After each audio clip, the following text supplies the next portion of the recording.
All right, what's going on with the Jacksonville metro market in the housing market this last week, okay? Well, as you can see, it's another chilly day, but is the housing market just as chilly this week? I'm gonna find out, okay? Because this show here is Bubble Watch, and I look at that Jacksonville market weekly to see what's going on. Hey, is renting better than buying also? Well, I've got a big con that comes with renting. Renting has some pluses, but there's a big drawback to it. I'm gonna get into that also tonight and a little bit more on that. Hey, my name is Tom Kerr. I'm just a regular guy who happens to be a real estate agent up here in North Florida, and every week I bring you into the back end of my MLS to give you the real numbers in real estate and what's going on. In fact, this is where I get the information from.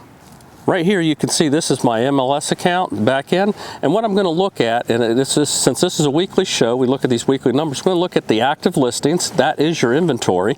We're going to see how many are active under contract, okay? We're going to see how many went pending in the last 7 days. Also going to look at how many sold in the last 7 days, and also look at that new home sales data, and a whole lot more. This is the longest running weekly market update show right here in North Florida. I'm in season 3 already, and what we're going to do is I'm going to take all that data and I export it from the MLS and I put it into Excel spreadsheets. Now first, when it exports, it looks into an Excel spreadsheet like this, which just has a bunch of numbers that don't make a lot of sense. I clean it up, put it into my own Excel spreadsheet, which looks something like this, and this here I'm going to explain it to you. Plus I'm going to be pulling so much more data than what I just showed you right there. All right, but while all those numbers are crunching out and it's exporting, let's take a look and see what those rates did this last week. Okay, here we are looking at the rates right now, and all the rates are going to start off here at the bottom, this part here where we left off, and we see we were at 7.15%. Over here is the arrows that show whether the rates went up or down during the week, and here actually is the prior year rates. Okay, so as you can see, we are definitely above last year at this time, and far left is the actual days. All right, so we see here we left off at 7.15 with a mixture of arrows. I mean, we saw we had some decent down arrow, which helped us bring us down. Where we ended up at 7.11, so just slightly less than where we were last week. Okay, the FHA rates are generally a little bit less than those conventional rates that we just saw. Here we see we were at 6.48, mixture of arrows the same, ended up at 6.52, so we did have a slight increase in the FHA. VA rates follow pretty close to the FHA. We see we were at 6.5 last week, and we ended up 6.55, so we did see a slight increase for the VA rates also this week. Well, you know, we saw it really jump up. We saw an arrow go down pretty good, but I mean, we're still solid in those 7s right now. Okay, so you know, that's something we just have to deal with right now. What happened to all those stories we heard where everything was coming down? Remember, at the end of last year it was supposed to be two rate drops, and then also this year was going to be doing the rate drops too. Just it hasn't happened yet. Okay, and those house prices haven't really come down much. Some, but not a lot. All right, so right now, let's go take a look at those Excel spreadsheets and check out these real numbers. And also something else I do in these sheets, I don't just give you that data there, I give you weekly what the median sales price is up here, and I also give you the median sold price per square foot on a weekly basis. That's right, so we can really track it and you can follow along with me. So right now, let's go to those Excel spreadsheets. All right, here we are into my Excel spreadsheet where I show all the data for the sold homes. Now, for those of you that are new, okay, this yellow column right here, this is our current week here, season 3, week 36. Now, these other yellow columns are the previous 2 weeks, okay? The white column to the right here is last year at this time. So you can see it's so easy with my chart to compare exactly what we were last year at this time. All the numbers are right next to each other. That YOY is the percentage of change over year.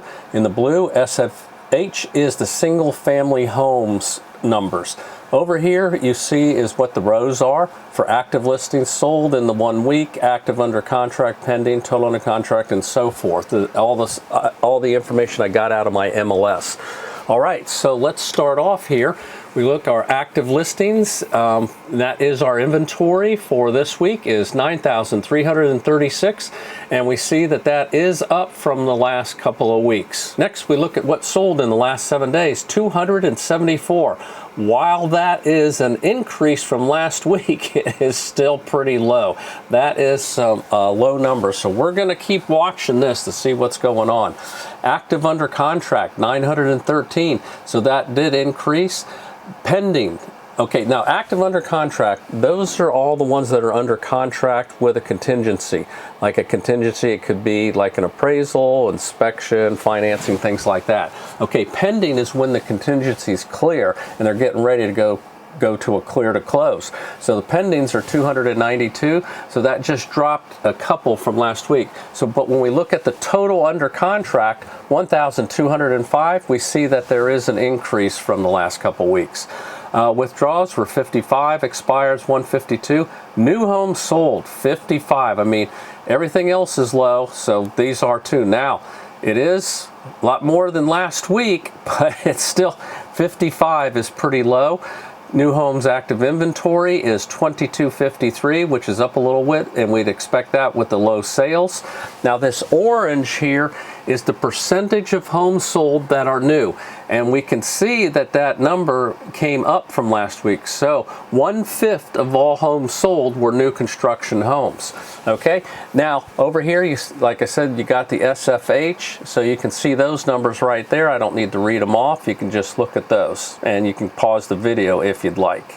Oh, by the way, just to let you know, this spreadsheet here, this chart, I go all the way back, as you can see, from when I started the show in 2022. All the data is here. Now this spreadsheet is downloadable from my weekly newsletter. All you got to do is send an email to this email right here, says you want to be put on the weekly newsletter. You'll get it. It comes out on Tuesdays, and a link to the Excel spreadsheet that I use on the show, this one here, is available for download from that newsletter. All right, so how did people pay for these homes? Okay, here we are, week 36. We see cash, 26%, conventional, 38%. So think about it, cash, 1/4 of the homes bought are still with cash. FHA, almost 16.5, VA over 15.5, and others is still up there, 3.28.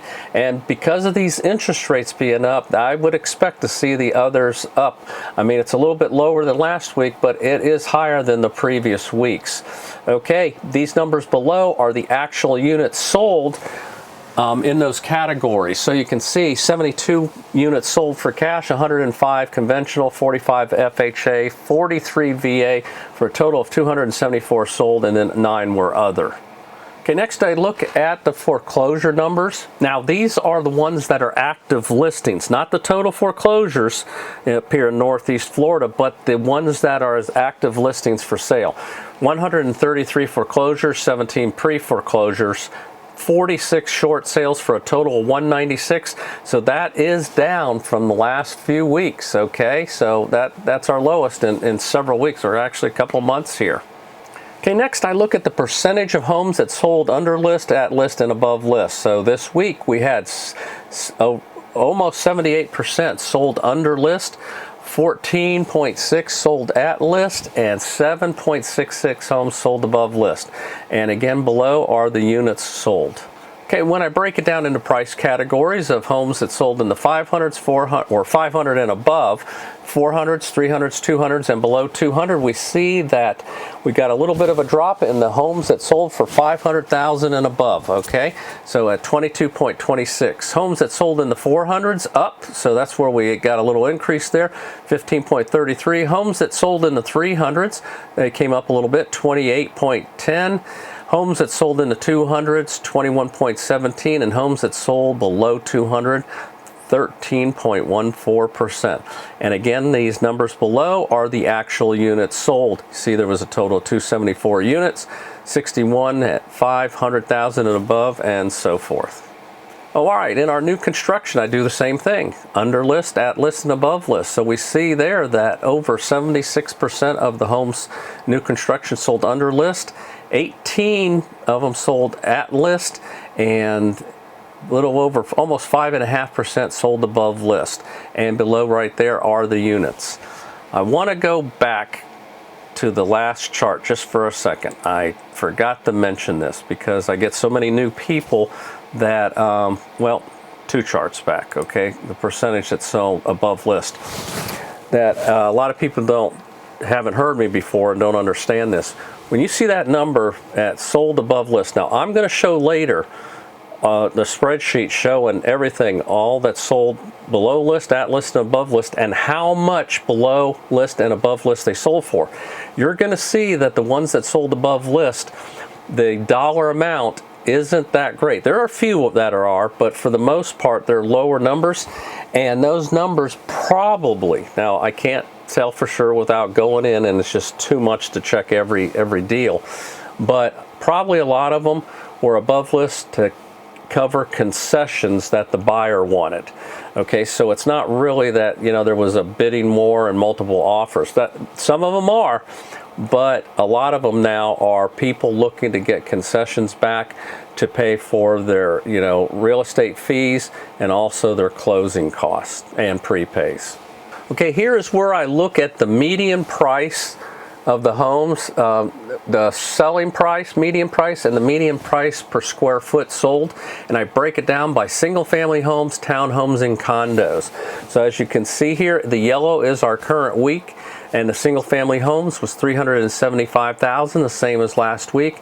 Price per square foot dropped a little bit to just over $200 a square foot. The townhomes, median price this week, $324,500, okay, and then their square footage, 196. The condos, $272,500, and then their price per square foot, the median price, $206. And like I said, I do this weekly, so you can scroll back here. I'll just scroll back a little bit. You can pause to see, you know, what the difference was in the last few weeks as far as these median prices. So we keep track of that. Here is that list that I was telling you about, that spreadsheet where I show how much below list, at list, and above list the differences were. Okay, so as you can see right here, we got on the far left, it tells you whether it's single family, townhome, you know, condominium, whatever, manufactured home, the original list price, what they had it for, what they ended up selling it for, and then the difference. And we start off with the ones that sold below list price, and that is the amount that they sold below in this column here. So you see the first one sold for $850,000 below. Now what I'm going to do is I'm just going to scroll this down, and then like I said, you can all pause this as you see to take a look at them. And as these numbers start going down, we're going to get closer to that zero. Quite a few there below list price, right? There we are, now we're at the zero. Okay, and then as we go into the above list price, it's right there. And you see what I was telling you, these numbers are small. I mean, as little as $1, $10, 500, the thousands. You know, anything up there to like, you know, 5,000, 7,000 could be for concessions. And in fact, I mean, we don't really have any that are really big above list price here. So, I mean, technically maybe all these could have, but, you know, without checking them, don't know for sure. Okay, the next thing I'm going to do now is where I look at a zip code. I pick a zip code, and this is either a zip code that somebody put in the comments that they wanted to see, or somebody texted me or emailed me the zip code. So this week's zip code is 32258, as you can see on this map here. This here is the ones that are for sale in that zip code, and it just shows you in relationship where the city of Jacksonville, the center is, where this zip code is, and right here in this area. Next on the map here, these are the ones that sold. Now I'm going to go put them into an Excel spreadsheet. Okay, we're going to start off with the ones that sold, and as you can see here by the top heading what they are, you know, this was either a townhome, single family, and so forth. Your original list price, the closed price is the sold price, the difference between it, the sold price per square foot, the days on the market, how they financed it, the square footage, that's your living area, the year it was built. Then here we've got the bedroom total, bathroom totals, and the bathrooms, they actually break it down full bathrooms or half baths. If the realtor put in the data for the size of the lot in acres, then I show it here, and then whether it's new construction or not. So as you can see, there was 4 sold in this last 7 days in that zip code.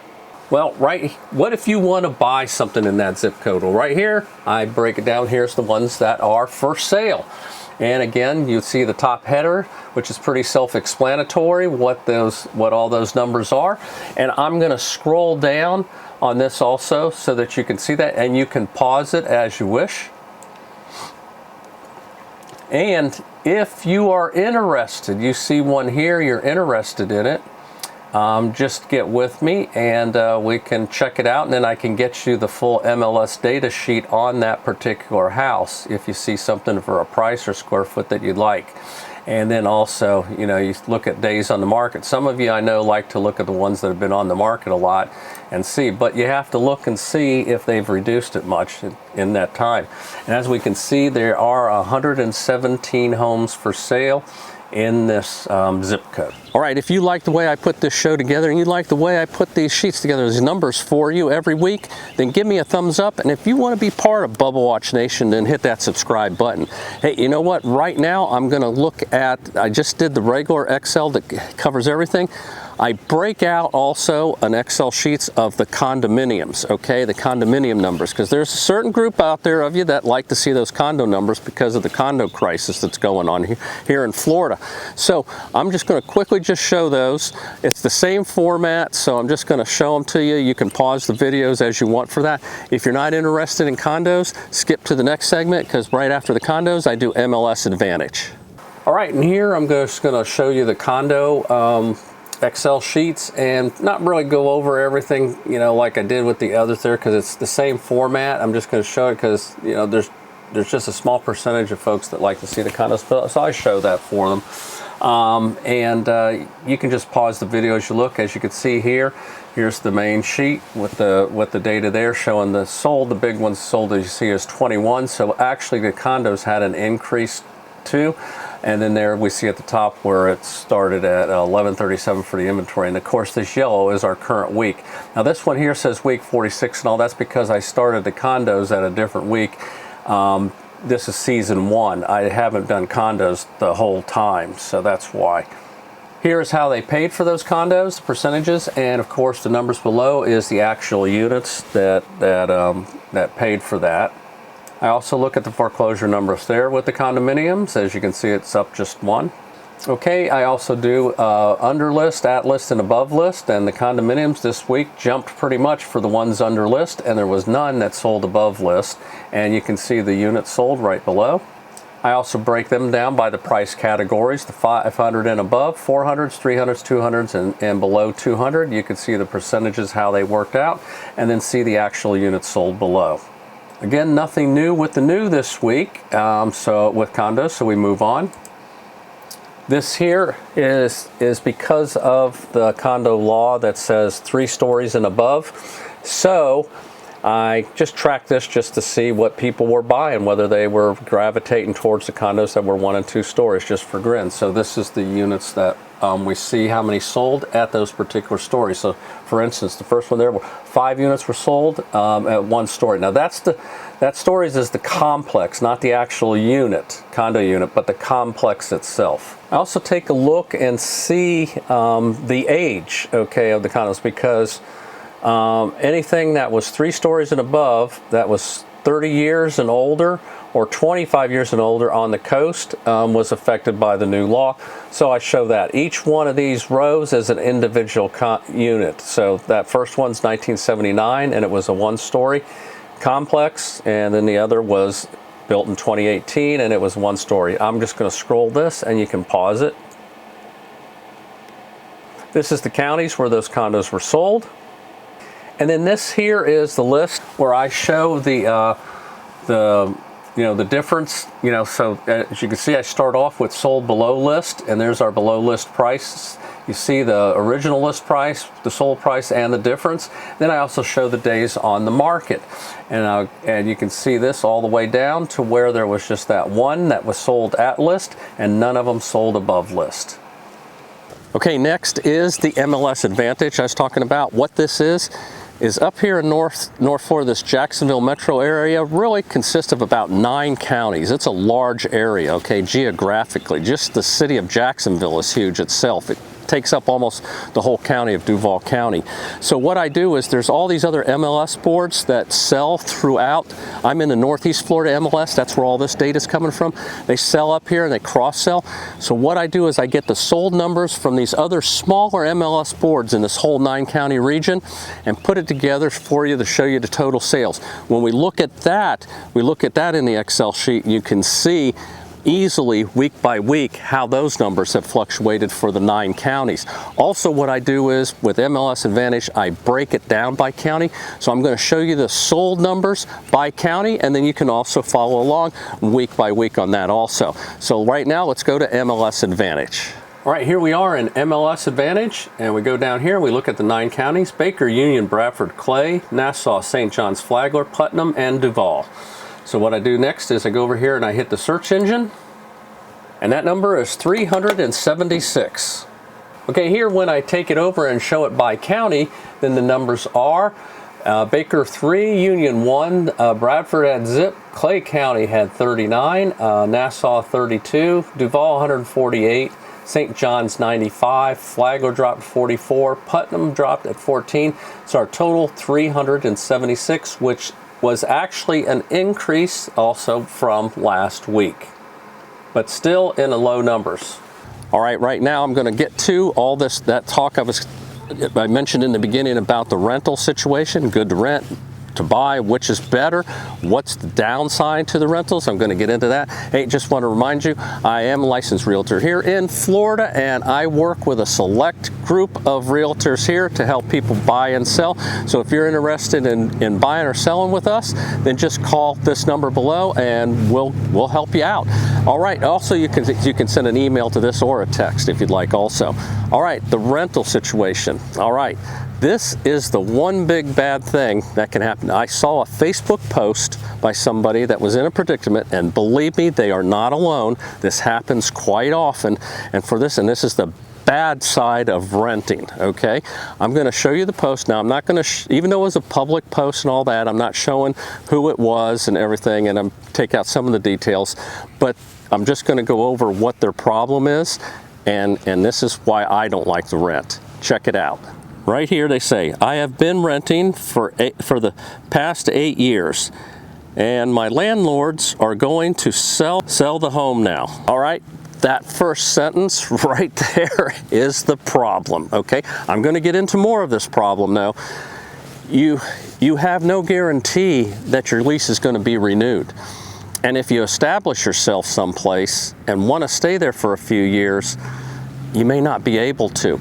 In fact, we're going to get into more of this person's post and see what other problems that creates when the landlord decides to sell the property. Okay, I am looking for a 4-2 rental or a 3-2 with an extra office or bonus room, preferably with a ½ acre of land, as we have boats, 4-wheelers, multiple vehicles, etc., so we need some land. I've been looking on Facebook, Zillow, reached out to local realtors, but everything is on small properties of land. Need to stay in Clay County due to my kids' schooling. If anyone knows of anything available or coming available in the next few months, please let me know. Budget is up to $2,000 a month. I have tried to purchase and do not currently qualify. Need to rent for a few more years. Well, there you go. Okay, because of the things they have, they definitely don't want to be in an HOA. The new homes are going to be in an HOA, and they're generally on smaller lots. Plus, it's probably going to be out of her $2,000 range. You might get some, maybe that $1,800, but you're not going to probably get what you want to do. So see, this is the predicament. This is the lifestyle they've had. They have all this. Do they have to give all that up to rent a house? Now, I don't know the situation of this person, why they can't buy, if I'd be able to help them or not. I didn't reach out to them because I'm sure when people post on Facebook, they get hit by 100 realtors. But, you know, this is a problem. Now, something else she didn't mention is the fact that Some people have animals, okay? They're dogs. That's their family. And some of these landlords have certain restrictions on the breeds of dog sizes, which, I'm a dog lover. I got dogs. I got big dogs. So you know what? They're big puppies. So, all this nonsense about that everything's vicious just because they're a certain breed, I don't buy into that. It's the owner. But landlords don't look at it like that, and you can have a problem where, what do? Do you get rid of your pet, that's been in your family for years? Because this is the big drawback of renting, is because you never have a guarantee that that lease is going to be renewed and that that property owner may sell. And something else too, as far as rentals go, for landlords, they do not get the homestead exemption. So as their taxes increase, which they don't have to abide by the Save Our Homes deal in Florida.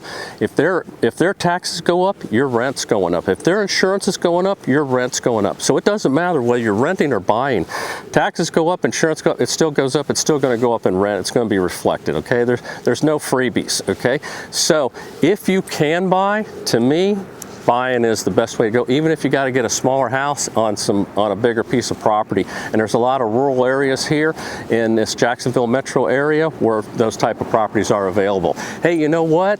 This is 36 and it is in the can. And until next week, I'm out of here.